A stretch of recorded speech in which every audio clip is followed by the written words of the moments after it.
Hi friends, welcome back to YouTube channel. ഇന്ന് നമ്മുടെ hair growth ചാലഞ്ചിലെ day 23 ആണ് കേട്ടോ. ഇനി നമ്മൾ കാണാനായിട്ട് പോകുന്നത് ഒരു നൈറ്റ് ഹെയർ കെയർ റൂട്ടീനാണ് കേട്ടോ. ഈ ഒരു റൂട്ടീൻ നിങ്ങൾ ഫോളോ ചെയ്യുകയാണെങ്കിൽ നന്നായിട്ട് തന്നെ നമ്മുടെ മുടിയുടെ വളർച്ച കൂട്ടാനും അതേപോലെ തന്നെ മുടിയുടെ കൊഴിച്ചിലൊക്കെ നന്നായിട്ട് കുറയ്ക്കാനായിട്ട് സാധിക്കും. അപ്പോൾ നമുക്ക് നേരെ വീഡിയോയിലേക്ക് പോയാലോ. അതിന് മുൻപായിട്ട് ചാനൽ ആരെങ്കിലും ആദ്യമായിട്ട് കാണുന്നെങ്കിൽ വീഡിയോസൊക്കെ ഒന്ന് കണ്ടു നോക്കുക. നിങ്ങൾക്ക് ഇഷ്ടമാവുകയാണെങ്കിൽ ചാനൽ ഒന്ന് സബ്സ്ക്രൈബ് ചെയ്ത് സപ്പോർട്ട് ചെയ്യാം. അപ്പോൾ മോർണിംഗ് ഹെയർ കെയർ ഒക്കെ ചെയ്യുന്നവരാണെങ്കിൽ നമ്മുടെ മുടിയിൽ അധികം ജടയോ കാര്യങ്ങളോ ഒന്നും തന്നെ ഉണ്ടാവില്ല. അതേപോലെ തന്നെ ശരിയായ രീതിയിൽ നമ്മൾ കെട്ടിവെച്ചിട്ടുണ്ടാവും. അപ്പോൾ അതൊക്കെ ഒന്ന് അഴിച്ചു കൊടുത്തതിന് ശേഷം നമുക്ക് കുറച്ച് ഹെയർ സിറം എടുക്കാം കേട്ടോ. അപ്പോൾ നിങ്ങൾ ഏത് ഹെയർ സിറാണോ ഉപയോഗിക്കുന്നത് അത് നിങ്ങൾക്ക് ഉപയോഗിക്കാം. അല്ലാന്നുണ്ടെങ്കിൽ ഈ ഒരു ഹെയർ സിറം ആണെന്നുണ്ടെങ്കിൽ നമ്മൾ ഓൾറെഡി ചാനൽ അപ്ലോഡ് ചെയ്തിട്ടുണ്ട്. കാണാത്തവരുണ്ടെങ്കിൽ അതൊന്ന് കണ്ടോക്കാം കേട്ടോ. നന്നായിട്ട് തന്നെ നമ്മുടെ മുടി കൊഴിച്ചിൽ കുറയ്ക്കാൻ വേണ്ടിയിട്ട്, മുടി പൊട്ടിപ്പോകുന്ന പ്രശ്നം അത് കുറയ്ക്കാൻ, സ്പ്ലിറ്റൻസ് കുറയ്ക്കാൻ വേണ്ടിയിട്ട്, മുടി നന്നായിട്ട് സ്മൂത്ത് ആൻഡ് സിൽക്കി ആയിട്ട് കിടക്കാനൊക്കെ ആയിട്ട് സഹായിക്കുന്ന ബെസ്റ്റ് ആയിട്ടുള്ളൊരു നാച്ചുറൽ ഹെയർ സെറാണ് അത്. നിങ്ങൾക്ക് ഇത് വേണമെങ്കിലും ഉപയോഗിക്കാവുന്നതാണ്. ഇനി നന്നായിട്ട് തന്നെ കുറച്ചെടുക്കുക, നമ്മുടെ സ്കാൽപ്പിൽ ഒന്ന് മസാജ് ചെയ്ത് കൊടുക്കുക കേട്ടോ. അപ്പോൾ സ്കാൽപ്പിൽ ഇതേപോലെ ഒന്ന് മസാജ് ചെയ്ത് കൊടുത്തതിന് ശേഷം കുറച്ച് വീണ്ടും ഇതേപോലെ തന്നെ എടുക്കുക. അത് നമ്മുടെ മുടിയുടെ ലെങ്ത്തിലും അതേപോലെ തന്നെ മുടിയുടെ അറ്റത്തായിട്ട് ഒന്ന് തേച്ചെടുക്കുക കേട്ടോ.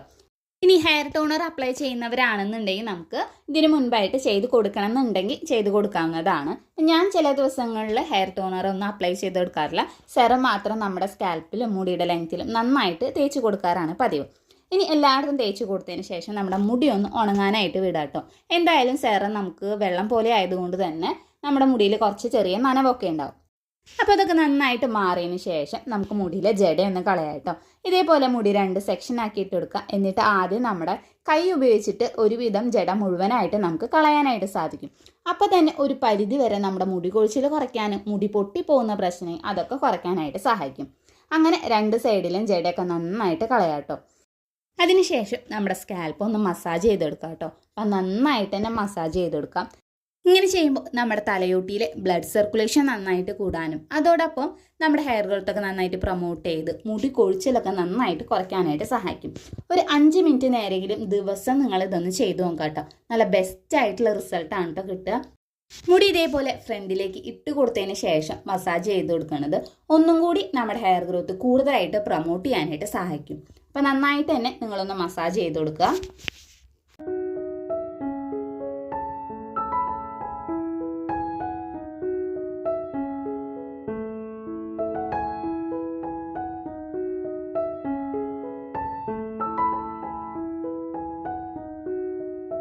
മസാജിങ് ഒക്കെ കഴിഞ്ഞതിന് ശേഷം ഒരു പല്ലകലുള്ള ഒരു ചീർപ്പ് ഉപയോഗിക്കുക. എന്നിട്ട് നന്നായിട്ട് തന്നെ നമ്മുടെ മുടിയിലെ ബാക്കിയുള്ള ജടയൊക്കെ ഒന്ന് കളയുക.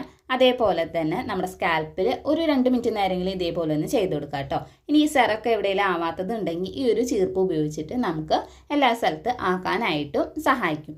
ഇനി നന്നായിട്ട് തന്നെ മുടിയിലെ ജട കളഞ്ഞിട്ട് നമുക്ക് മുടി ഒന്ന് കെട്ടിവയ്ക്കാം. അപ്പോൾ നിങ്ങൾക്ക് ഏത് രീതിയിലാണോ കംഫർട്ട് അതിനനുസരിച്ചിട്ട് കെട്ടി വയ്ക്കാവുന്നതാണ്. ഈ ഒരു രീതി നിങ്ങൾ കറക്റ്റായിട്ട് ഒരു മാസമെങ്കിലും ഒന്ന് ഫോളോ ചെയ്ത് നോക്കുക കേട്ടോ.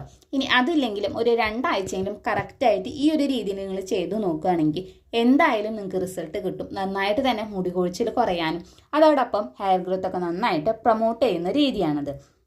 എന്തായാലും നിങ്ങൾ ഈ ഒരു രീതി ഒന്ന് ട്രൈ ചെയ്ത് നോക്കാം കേട്ടോ.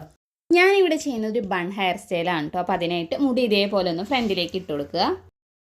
അതിനുശേഷം ഇതേപോലെ നമ്മളൊന്ന് മുടി പിടിച്ചിട്ട് ഒന്ന് ട്വിസ്റ്റ് ചെയ്തെടുക്കാം. എന്നിട്ട് ബാക്കിയുള്ള ലാസ്റ്റത്തെ മുടി നമ്മൾ ആദ്യം പിടിച്ചിട്ടുള്ള അതിൻ്റെ ഉള്ളിലേക്ക് ഒന്ന് ആക്കി കൊടുക്കാം. എന്നിട്ട് ആ മേലെയുള്ള മുടി ഇതേപോലെ ചെയ്ത് കഴിഞ്ഞാൽ നമുക്ക് നല്ല ക്യൂട്ടായിട്ടുള്ള ഒരു ബൺ ഹെയർ സ്റ്റൈൽ കിട്ടും കേട്ടോ. അപ്പോൾ നിങ്ങൾ ഈ ഒരു ഹെയർ സ്റ്റൈലും ഒന്ന് പരീക്ഷിച്ച് നോക്കുക കേട്ടോ. അപ്പോൾ എല്ലാവർക്കും ഈ ഒരു വീഡിയോ ഇഷ്ടമായെന്ന് വിചാരിക്കുന്നു. ഇഷ്ടമായെങ്കിൽ ചാനൽ ഒന്ന് സബ്സ്ക്രൈബ് ചെയ്ത് സപ്പോർട്ട് ചെയ്യുക. അതേപോലെ തന്നെ തൊട്ടടുത്തുള്ള ബെല്ലൈക്കനൂടി ഒന്ന് ക്ലിക്ക് ചെയ്യുക. ഈ ഒരു വീഡിയോ നിങ്ങളുടെ ഫ്രണ്ട്സിനും റിലേറ്റീവ്സിനും ഷെയർ ചെയ്ത് കൊടുക്കാനായിട്ട് മറക്കരുത്. ഈ റൂട്ടീൻ ഫോളോ ചെയ്തതിൻ്റെ ഫീഡ്ബാക്ക് ഇതിൻ്റെ താഴെയായിട്ടൊന്ന് കമൻറ്റും കൂടി ചെയ്യാം. അപ്പോൾ നമുക്ക് അടുത്ത വീഡിയോയിൽ കാണാം.